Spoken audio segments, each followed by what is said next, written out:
Hello friends, welcome to best preparation with Anurag. Psychology पे 3-4 lecture पे जितने बनने वाले क्वेश्चन हैं उन सारे क्वेश्चन का डिस्कशन हम लोग करेंगे। तो चलिए पहले क्वेश्चन पे हम लोग आते हैं। लिखा हुआ है कि जो शिक्षा मनोविज्ञान है वो शिक्षा मनोविज्ञान के जो संकुचित अर्थ है वो शिक्षा कहाँ प्रदान की जाती है। यानी कि जो शिक्षा होता है वो बहुत ही सीमित हो ऐसी शिक्षा कहाँ दी जाती है जहाँ पे उसका दायरा बड़ा ना हो। तो उसके लिए एक निश्चित स्थान होना चाहिए और यह शिक्षा दिया जाता है विद्यालय में। तो जब भी सीमित अर्थ के या संकुचित अर्थ की बात करेगा तो विद्यालय में दी जाने वाली शिक्षा होती है और यहाँ पे उसका निश्चित स्थान और समय फिक्स रहता है। तो यहाँ पे मेरा आंसर हो जाएगा फर्स्ट। चलिए हम लोग चलते हैं सेकंड क्वेश्चन पे। सेकंड क्वेश्चन हमारा जो है बोल रहा है कि पेस्टोलॉजी जो है उनका 3H सिद्धांत था। 3H और यह 3H सिद्धांत में तीनों H का मतलब क्या है। तो यहाँ पे होता है हेड होता है, हार्ट होता है और हैंड होता है। और ये किसका सिद्धांत था? ये पेस्टोलॉजी का सिद्धांत था। इसमें बोल रहा है एच का क्या अर्थ है। तो यहाँ पे हेड, हार्ट और हैंड तीनों है, इसीलिए इसका आंसर हो जाएगा उपरोक्त सभी। तो हम लोग थर्ड क्वेश्चन पे चलते हैं। लिखा हुआ है कि शिक्षा मनोविज्ञान जो है इसके संबंध में स्किनर की क्या परिभाषा है।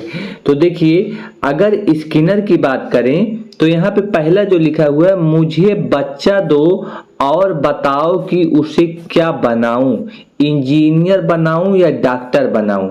यह बात किसने बोला था? यह बात कहने वाले वाटसन है। जबकि हमसे किसके बारे में पूछा है? स्किनर के बारे में पूछा है। तो ये आंसर तो होगा नहीं। तो इससे आप लोगों को एक चीज यह पता चल जाएगा कि ये भी किसने कहा है। तो वाटसन ने कहा है। अब मैं चलता हूं सेकंड वाला जो बी वाला है। बी पे क्या कह रहा है? कह रहा है किसी व्यक्ति के जन्म से लेकर वृद्धावस्था तक अधिगम अनुभवों का वर्णन तथा धारणा जो है, ये जो धारणा है यह मनोविज्ञान कहलाता है। अगर ऐसी बात है कि जिसमें आपका वृद्धावस्था और जन्म दोनों शामिल है, कि जन्म से शुरू हुआ है वृद्धावस्था तक जा रहा है और उसमें अधिगम के अनुभव का भी वर्णन किया गया है, तो यह बात किसने बताया था? तो यह क्रो एंड क्रो ने बताया था। ये भी याद रखना, क्रो एंड क्रो ने यह बात बताई थी। कभी कभी एग्जाम में नहीं ये सारे के सारे क्वेश्चन पूछे गए हैं, इसलिए आपको मैं इस तरह से बताता चलूंगा, आपको ये भी क्लियर होता चलेगा। थर्ड वाला बोल रहा है मनोविज्ञान आचरण तथा व्यवहार का यथार्थ विज्ञान है।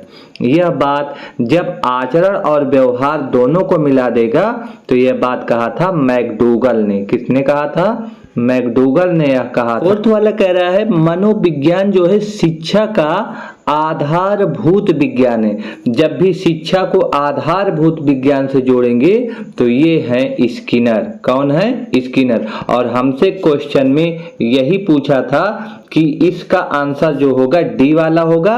यानी कि जब पूछा है कि बताइए कि स्किनर के बारे में बताओ कि स्किनर के संबंध में कौन सी परिभाषा सही है, तो यहाँ पे इसका आंसर हो जाएगा डी पार्ट, यानी कि स्किनर ने ही आधारभूत विज्ञान के बारे में बताया था। बाकी इसके बारे में पता है मैकडूगल ने बताया था। और ये बी वाले के बारे में आपको अभी मैंने बताया, क्रो एंड क्रो ने बताया था। और जो फर्स्ट वाला है उसके बारे में वाटसन ने बताया था। चलिए क्वेश्चन नंबर 4 पे चलते हैं। लिखा हुआ है मनोविज्ञान का अतीत बहुत लंबा है परंतु इतिहास बहुत छोटा है। यह बात कहा था एबिंगहास ने। तो यहाँ पे पहला ही आंसर हो जाएगा एबिंगहास ने। स्किनर के बारे में बता दिए कि आधारभूत विज्ञान के बारे में बात किए थे, तो ये तो होगा ही नहीं। एबिंगहास ऐसे थे जिन्होंने यह बात बताई थी। चलिए क्वेश्चन नंबर 5 पे चलते हैं हम लोग। क्वेश्चन नंबर 5 क्या कह रहा है कि जो बाल मनोविज्ञान है इसके आधार पे निम्न में से कौन सा कथन सर्वोत्तम सबसे उत्तम की बात कर रहा है। इसका मतलब चारों के चारों तो आंसर सही है, लेकिन उसमें सबसे बेस्ट कौन है।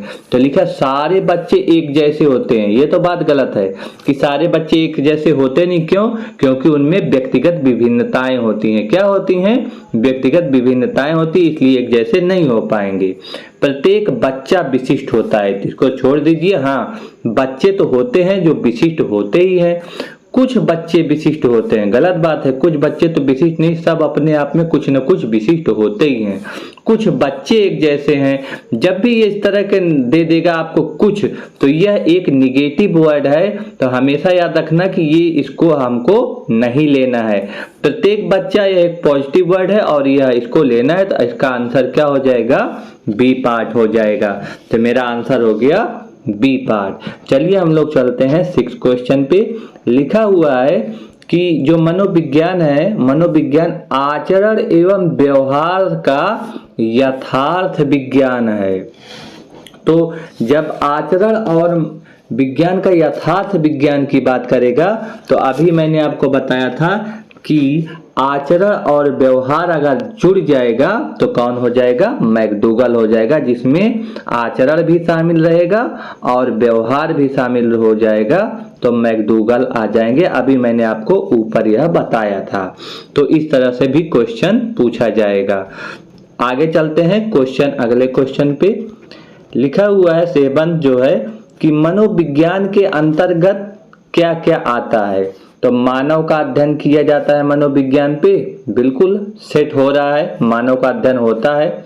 जीव जंतुओं का भी अध्ययन होता है। हमने बहुत सारी शाखाएं बताई थी कि इनकी बहुत सारी शाखाएं हैं मनोविज्ञान की। कितनी? लगभग 50 से अधिक शाखाएं। तो उसमें एक शाखा थी मानव का अध्ययन, एक शाखा थी जीव जंतुओं का अध्ययन, और संसार के अन्य सभी प्राणियों के भी अध्ययन होता है। तो इस हिसाब से अगर देखें तो तीसरा भी क्वेश्चन सेट हो रहा है और यहाँ पे मेरा आंसर हो जाएगा उपरोक्त सभी। तो यहाँ पे 7 का आंसर उपरोक्त सभी हो जाएगा। चलिए क्वेश्चन नंबर 8 पर चलते हैं। लिखा हुआ है कि 20वीं शताब्दी को बालक की शताब्दी कहा जाता था। तो 20वीं शताब्दी को जब बालक की शताब्दी बोला है, ऐसे सिचुएशन में आंसर हो जाएगा क्रो एंड क्रो। इन्होंने ही बोला था कि 20वीं जो शताब्दी है वो किसकी शताब्दी है? बालक की शताब्दी है। उन्होंने ही ये बोला था। मैकडूगल के बारे में आपको पता ही है, अभी बोला कि इन्होंने क्या बोला था? आचरण और व्यवहार के बारे में मैकडूगल ने बताया कि आचरण और व्यवहार का कैसा यथार्थ विज्ञान है, मैकडूगल ने कहा था। इन्होंने ही 14 मूल प्रवृत्तियों की ही बात किया था मैकडूगल ने। आगे हम लोग अगर बात करें क्वेश्चन नंबर 9 की, तो यहाँ पे लिखा हुआ है आधुनिक मनोविज्ञान के जनक। आधुनिक मनोविज्ञान का जनक आपको अच्छे से पता है कि विलियम जेम्स है। विलियम जेम्स कहाँ के रहने वाले थे? अमेरिका के। और अमेरिका में इन्होंने बहुत ही ज़्यादा काम किया था, क्योंकि ये व्यवहारवादी विज्ञान से जुड़े थे अमेरिका में इन्होंने, इसीलिए अमेरिका में इन्हें आधुनिक मनोविज्ञान का जनक कहा जाता है। तो ये भी आपसे क्वेश्चन पूछा जा सकता है। आगे क्वेश्चन पे हम लोग चलते हैं। लिखा है कि जो शिक्षक होता है अति महत्वपूर्ण उसका उद्देश्य क्या है? क्या अपनी आजीविका की वो कामना करेगा कि हाँ हमारी कमाई के लिए इतना है, इस तरह? उसका महत्वपूर्ण उद्देश्य ये नहीं है। पढ़ना और लिखना सीखना, शिक्षक बन चुका है, वो आगे करता ही रहेगा। ये तो बहुत छोटा सा बात है। बौद्धिक विकास जब पढ़ेगा लिखेगा तो ऑटोमेटिक होगा, लेकिन उसके सामने सबसे बढ़िया टारगेट है कि अगर शिक्षक बना है तो बच्चों का क्या करे? सर्वांगीण विकास करे। क्वेश्चन नंबर 11 पे चलते हैं। बोल रहा है कि जो मनोविज्ञान है, मनोविज्ञान की सहायता से जो अध्यापक है, अध्यापक को क्या ज्ञान होता है? बुद्धि के स्वरूप को पढ़ने में, कि पठन पाठन के उपयोग करने में, कि पिछड़े बच्चों के समस्याओं को समझने में, कि उपयुक्त सभी? तो याद रखिए बुद्धि को स्वरूप को जानने में थोड़ा होगा, पठन पाठन के उपयोग में भी थोड़ा होगा। यहाँ पे जो पिछड़े बालक हैं उनकी समस्याओं को समझने में उसको क्या होगा? ज्ञान होगा। यह बात पता चलता है। क्वेश्चन नंबर 12 पे हम लोग अगर चलें, लिखा है कि जो ये पुस्तक है एमिल, एक पुस्तक है, इसकी रचना किसने किया था?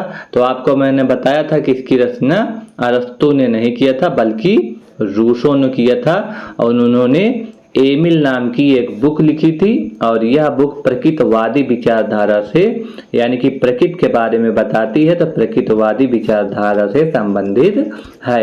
इसमें बताया था कि बच्चे को क्या कर दो, बच्चे को खुला स्वतंत्र छोड़ दो, बच्चे को क्या करना चाहिए, स्वतंत्र छोड़ देना चाहिए, और उसी के हिसाब से वो अपना विकास करेगा। जबकि यहीं पे अगर मैं बात कर लूं कि जैसे रूसो है, रूसो का तो इतना बात हो गया, यहीं पे अगर मैं बात करूं अरस्तु के बारे में, तो अरस्तु की भी एक पुस्तक आई थी। अगर पहली पुस्तक पूछ लेगा कि इसकी पहली पुस्तक क्या थी, तो उसका नाम था डी एनिमा।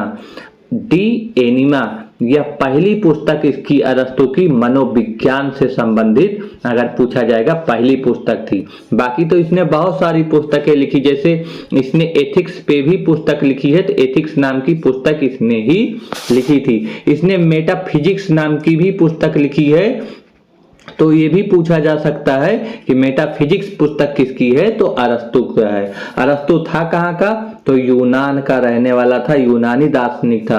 रूसो भी यही यूनानी दार्शनिक था। ठीक है, तो अगर मैं इसमें बात करूं कि इसका कुछ कोट भी है, इसने कोट भी कुछ बोला है, और वो कोट क्या था, उसने बोला है कि जो स्वस्थ शरीर होता है, रूसो अरस्तु का ही बात है कि स्वस्थ शरीर जो होता है, स्वस्थ शरीर में क्या, स्वस्थ मस्तिष्क का निर्माण होता है। स्वस्थ शरीर में स्वस्थ मस्तिष्क का निर्माण जो होगा, निर्माण करना ही क्या है, वही हमारा शिक्षा है। यह कोट है अरस्तु का, तो दिमाग में रखे रहिएगा ये सारी बातें। अगर यहीं पे मैं आगे बात करूं कि रास ने इस तरह से कोई बात नहीं, क्योंकि रास को थोड़ा सा अलग माना जाएगा। यहाँ पे प्लूटो को समझ लो कि उसी का शिष्य था, तो इसने भी रिपब्लिक नाम की बुक, सबसे पहली अगर बुक इसकी पूछी जाएगी तो रिपब्लिक नाम की बुक जो है लिखी थी इसने। ठीक है ना, तो यहाँ पे ये होगा रिपब्लिक नाम की ये बुक इसकी पहली बुक है। और ये वैसे तो इसने बहुत सारे ग्रंथ लिखे हैं, जिसमें से 36 ग्रंथ टोटल अगर मिला ले 36 ग्रंथ शामिल हैं। तो ये सारे एक्स्ट्रा फैक्ट थे, आप लोग लिख सकते हैं अगर चाहें तो, क्योंकि ये पेपर में किसी न किसी रूप में पूछ ही लिए जाएंगे। आगे है शिक्षा मनोविज्ञान पुस्तक किस वर्ष प्रकाशित हुई, तो याद रखना 1913 में यह प्रकाशित हुई थी। इसमें और कुछ समझाने लायक बात है नहीं। अगले क्वेश्चन में 3 चलते हैं। शिक्षा मनोविज्ञान की प्रकृति को सर्वोत्तम रूप से कौन दर्शाता है? सकारात्मक विज्ञान, व्यवहार का विज्ञान, नियामक विज्ञान। तो नियामक के बारे में बिल्कुल सकारात्मक रूप से नहीं दर्शाएगा, पहला और तीसरा ही दर्शाएगा। तो इस हिसाब से जो आंसर बनेगा यह बनेगा थर्ड वाला, यानी कि C, first and third. Question number अगले पे चलते हैं हम लोग। लिखा हुआ है निम्नलिखित में से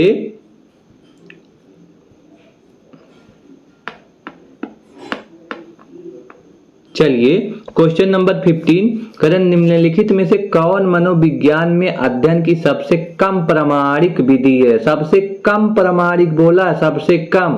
तो याद रखना कि जो निरीक्षण विधि है वो सबसे अधिक प्रामाणिक होती है, सबसे ज्यादा होती है ये। और सबसे कम की बात करेगा तो अंतर्दृष्टि विधि होती है। देखिए निरीक्षण विधि 2 कैटेगरी में होता है, एक बहिर्दृष्टि होता है और एक अंतर्दृष्टि होता है। तो उसके कैटेगरी के अंदर एक कैटेगरी बन गया, तो ये वाला कम प्रामाणिक होगा, जबकि इस तरह से पूछेगा तो ये होगा। तो यहाँ पे कम की बात किया है तो आंसर हो जाएगा C, answer is right answer. Question number 16 पे देखते हैं। लिखा है कि यहाँ पे सबसे सर्वोत्तम विधि शिक्षा मनोविज्ञान की अध्ययन में, वही सबसे ज्यादा अगर बात करेगा तो निरीक्षण प्रणाली होता है। निरीक्षण प्रणाली में हम क्या करते हैं, दूसरे की मनोभावना को समझते हैं, दूसरों की मनोभावनाओं को समझते हैं, मनोविज्ञान को समझते हैं, निरीक्षण करते हैं। तो इसमें यही हो जाएगा राइट आंसर ए वाला। क्वेश्चन नंबर 17 पे हम लोग चलते हैं। क्या कह रहा है क्वेश्चन नंबर 17? लिखा है कि जो शिक्षा मनोविज्ञान है शिक्षा मनोविज्ञान की दृष्टि से निम्नलिखित में कौन सा कथन सत्य है? सत्य के बारे में, तो बच्चे अपना ज्ञान स्वयं बनाते हैं, बच्चों को स्कूल आने से पूर्व ज्ञान नहीं होता है। देखो नहीं बोल दिया है तो ये गलत हो जाएगा, निगेटिव वर्ड को हमेशा हटा लेना है। बच्चों को सीखने की प्रक्रिया में परेशानी होती है, परेशानी बच्चों को नहीं होगी, टीचर नहीं सिखा पा रहा है इसलिए हो रही है, बच्चे का कोई गलती नहीं। तो यहाँ पे अगर मैं बात करूं कि बच्चे अपने ज्ञान स्वयं बनाते हैं तो राइट आंसर ए हो जाएगा कि बच्चा जो है वो ज्ञान स्वयं बनाता है। चलिए 18 क्वेश्चन पे चलते हैं। लिखा है कि शिक्षा मनोविज्ञान जो शिक्षा है मनुष्य की अंतर्निहित क्षमता परिपूर्णता से विकास करता है। अंतर्निहित, यह बात कहा था स्वामी विवेकानंद ने, यह बात याद रखे रहिएगा। क्वेश्चन नंबर 19 पे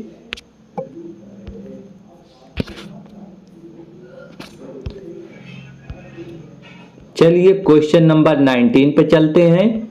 लिखा हुआ है मनोविज्ञान जो है शिक्षा का आधारभूत विज्ञान है। देखिए शिक्षा के आधारभूत विज्ञान के बारे में बात किया है तो मैंने बताया था कि जब भी आधारभूत विज्ञान को जोड़ देगा तो स्किनर ही आंसर हो जाएगा, तो राइट आंसर इज स्किनर। आगे चलते हैं क्वेश्चन नंबर 20 पे। क्या कह रहा है? प्रथम मनोवैज्ञानिक प्रयोगशाला की स्थापना। प्रथम मनोवैज्ञानिक प्रयोगशाला की अगर बात कह रहा है तो मैंने आपको बताया था कि कौन होगा, विलियम वुंट होंगे। कौन होंगे? विलियम वुंट होंगे। और अगर विलियम वुंट की बात चल रही है तो आपको मैंने बहुत सारी बार बताई थी कि ये कहाँ के थे, जर्मनी के रहने वाले थे। यह एक चिकित्सक भी थे। क्या थे? चिकित्सक भी थे। यह एक दार्शनिक भी थे, दार्शनिक, और यह अध्यापक भी थे। बहुत सारे काम किए थे इन्होंने। और इन्हें जो विलियम वुंट हैं इन्हें आधुनिक विज्ञान का जनक भी बोला जाता है, आधुनिक विज्ञान का जनक। वैसे विलियम जेम्स को अमेरिका में आधुनिक विज्ञान का जनक बोला जाएगा, लेकिन अगर ऐसे पूछा जाएगा अमेरिका नहीं तो विलियम वुंट। और विलियम वुंट ने क्या किया था? प्रथम मनोवैज्ञानिक प्रयोगशाला की स्थापना किया था। कहाँ पे? मैंने बताया था कि लिपिजिंग नगर में। कहाँ पर है? अमेरिका में है, शिकागो के अमेरिका में है। कहाँ पे? मैंने आपको सारी बातें बता दी थी। और यह कब हुआ था? तो 1879 में ये सारी बात हुई थी। तो सब चीज ये नोट कर लीजिए आप लोग, एक्स्ट्रा फैक्ट में आपके काम आएगा ये सारी चीजें। क्वेश्चन नंबर 21 पे चलते हैं। लिखा है मनोविज्ञान को दर्शन शास्त्र से अलग करने का दर्जा। तो दर्शन शास्त्र से किसने अलग किया था? वही विलियम वुंट की ही बात आएगी। तो ये भी एक्स्ट्रा एक फैक्ट है कि विलियम वुंट ने यह अलग किया था। आगे अगर मैं बात करूं कि क्वेश्चन नंबर 22 की अगर मैं बात करूं तो यहाँ लिखा है बाल केंद्रित शिक्षा की अगर बात है तो यहाँ पे शिक्षा के राष्ट्रीयकरण की, सर्व शिक्षा अभियान की, शिक्षा मनोविज्ञान की, बालकों से संबंधित है ना बाल केंद्रित, तो शिक्षा मनोविज्ञान से निकली है बाल केंद्रित शिक्षा, इसीलिए शिक्षा मनोविज्ञान होगा, उपरोक्त सभी नहीं होगा। तो राइट आंसर इज सी। आगे है क्वेश्चन नंबर 23 में हम लोग देखें शिक्षक का अति महत्वपूर्ण उद्देश्य क्या है? तो उसका सबसे अधिक महत्वपूर्ण उद्देश्य है कि बच्चों का वो सर्वांगीण विकास करेगी कि आजीविका की कामना, तो बच्चों का सर्वांगीण विकास करेगा। आगे अगर मैं बात करूं क्वेश्चन नंबर 24 पे, तो 24 बोला शिक्षा मनोविज्ञान के जनक। अगर जनक के बारे में बात किया है तो विलियम वुंट, आधुनिक की तो कुछ बात किया नहीं है, तो अब विलियम वुंट है भी नहीं तो किसको मारेंगे? विलियम जेम्स को मारेंगे। मैंने बताया था कहाँ में इनको माना गया था आधुनिक मनोविज्ञान का जनक, अमेरिका में था, और ये William James right answer. Question number 25 की क्या बात कर रहा है? कह रहा शिक्षक को शिक्षा मनोविज्ञान का अध्ययन करना चाहिए जिससे वो क्या हो सके, छात्र को आसानी से प्रभावित कर सके, गलत बात, अपने आप को समझ सके, गलत बात, जानवरों पर प्रयोग कर सके, गलत बात, शिक्षण को अधिक प्रभावी बनाए। D is the right answer, इसलिए उसका अध्ययन करना चाहिए, तो right answer is D. Question number 26 को देखें तो बोल रहा है कि बाल मनोविज्ञान पर आधारित कौन सा कथन सर्वोत्तम है, सबसे अच्छा कौन है, कि सभी बच्चे एक जैसे होते हैं, गलत बात। कुछ बच्चे एक जैसे होते हैं, कुछ बच्चे, जहां पे कुछ लिख देगा वो तो गलत ही हो जाएगा। प्रत्येक बच्चा अपने आप में अद्वितीय है, the right answer is D. Question number 27 की अगर मैं बात करूं, एक क्वेश्चन दो क्वेश्चन यहाँ रिपीट हो गया, तो कोई बात नहीं। यहाँ पे लिखा है मनोविज्ञान किस प्रकार का विज्ञान है। मैंने आपको बताया था कि यह विधायक भी होता है या नियामक भी होता है, और ये इसीलिए इसका राइट आंसर सी हो जाएगा। विधायक और नियामक क्या होता है, मेरे पिछले वीडियो में आप लोग जाके देख सकते हैं। चलिए क्वेश्चन नंबर 28 पे चलते हैं। लिखा है कि जो निम्नलिखित में से कौन शिक्षा मनोविज्ञान की प्रकृति है। अगर यह प्रकृति के बारे में बात कर रहा है तो यह शिक्षा मनोविज्ञान सिर्फ और सिर्फ कला ही नहीं होता, सिर्फ और सिर्फ विज्ञान ही नहीं होता, बल्कि यह कला और विज्ञान दोनों को मिलाकर बनता है। कला और विज्ञान दोनों को मिलाकर जो ज्ञान प्राप्त होता है उसे हम लोग बोलते हैं विद्यात्मक विज्ञान। तो इसका राइट आंसर हो जाएगा कि विद्यात्मक विज्ञान, यानी कि सी वाला। चलते हैं क्वेश्चन नंबर 29 पे। लिखा हुआ है कि जो मनोविज्ञान की सहायता से अध्यापक को ज्ञान होता है किस चीज के, कि बालकों बुद्धि के स्वरूप का नहीं, पठन पाठन का नहीं, पिछड़े बालकों की समस्याओं को समझने में होता है। This is the right answer. चलिए क्वेश्चन नंबर 30 हम लोग देख लेते हैं। क्या लिखा है कि शिक्षा मनोविज्ञान क्या है, विशुद्ध विज्ञान है, व्यवहारिक विज्ञान है कि मानक विज्ञान है। तो विशुद्ध नहीं मानेंगे, व्यवहारिक अगर सिर्फ और सिर्फ बोल देंगे तो ये भी नहीं, मानक विज्ञान माना गया है। It is the right answer. मानक क्यों माना गया है, कि उसमें शिक्षा मनोविज्ञान में क्या दी जाती है, लक्ष्य केंद्रित शिक्षा दी जाती है। और लक्ष्य केंद्रित शिक्षा इसलिए दी जाती है ताकि बालक को हम मनचाही दिशा में मोड़ सकें। किस दिशा में, मनचाही दिशा में। और उस दिशा में अगर मोड़ेंगे तो सबसे जल्दी वो अपने लक्ष्य को प्राप्त कर लेगा। इसीलिए शिक्षा में मनोविज्ञान में अगर बात करेगा सबसे पहले हम किस आंसर को मानेंगे, मानक विज्ञान है। तो इस हिसाब से हमारा 30 क्वेश्चन की जो सीरीज थी यहाँ पे कंप्लीट हुआ। 3 क्वेश्चन यहाँ पे रिपीट हुए हैं, कोई बात नहीं, यहाँ पे आपका रिवीजन भी हो गया। तो मेरा पूरा जो सेट था कि आपको जितना भी मैं पढ़ाया हूँ सारी चीजों पे मिला के क्वेश्चन की सीरीज बनाया जाए, तो यहाँ पे ये कंप्लीट होता है। आगे हमारे इस वीडियो पे बने रहिएगा, अपने कमेंट जरूर करते रहिए। इस तरह से हम लोग शिक्षा मनोविज्ञान हो या कोई भी साइकोलॉजी का कोई भी क्वेश्चन होगा, आप लोग इस तरह से कंटिन्यू देखते रहेंगे तो पक्का है कि आपका साइकोलॉजी में 26, 27, 28 नंबर कहीं नहीं गए हैं। तो मिलते हैं अगले वीडियो पे, तब तक के लिए बने रहिए। Keep watching.